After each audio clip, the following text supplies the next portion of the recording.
le fondateur du musée de l'eau du Burkina, Alassane Samoura, puisque c'est de lui qu'il s'agit, a pris part à la 4e réunion des musées de l'eau qui s'est tenue sur 3 jours à Marrakech au Maroc. Cette rencontre au cours de laquelle de nombreux points liés à la question de l'eau ont été abordés a vu la participation de plusieurs responsables de musées d'eau venus des 4 coins du monde. Pour Alassane Samoura, responsable en charge du musée de l'eau au Burkina, ces échanges lui ont permis d'évoquer les problèmes inhérents au secteur de l'eau, mais aussi de faire des doléances.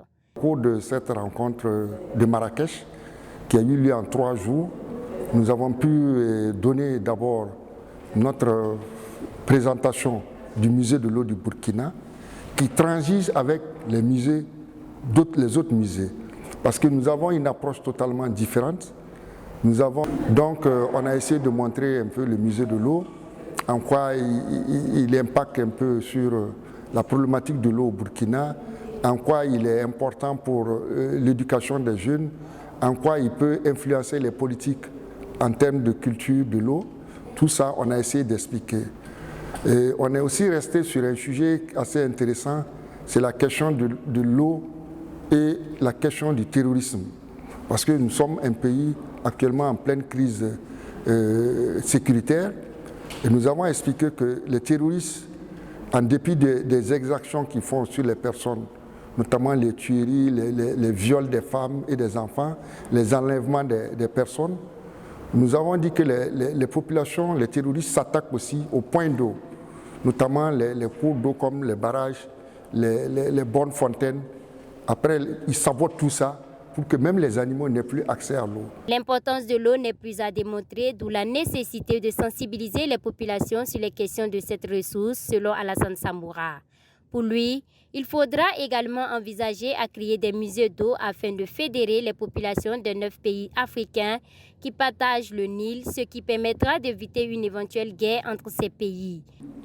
Le Nil aujourd'hui pose un problème pour les 9 pays.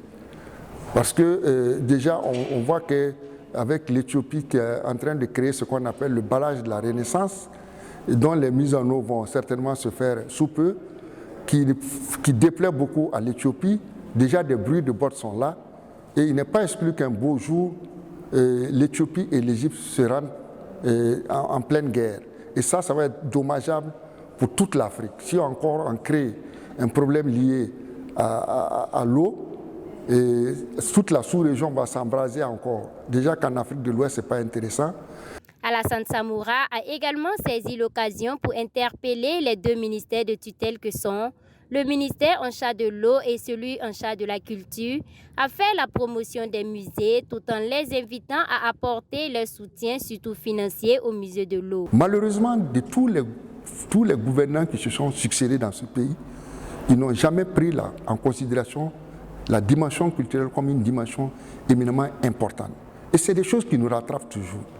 C'est des choses qui nous rattrapent, auxquelles on ne peut pas se défaire. Alors, il est important qu'on regarde non seulement la culture de façon générale, les musées encore mieux, parce que nous, on n'est pas là pour faire du bénéfice. On est là à but éducatif, à but de transformation des comportements, à but d'éveil de conscience. Mais on ne vient pas vendre des objets aux gens pour avoir de l'argent. Donc, dans tous les pays du monde, les musées sont pris en charge par l'État. Malheureusement, au Burkina, ce n'est pas le cas.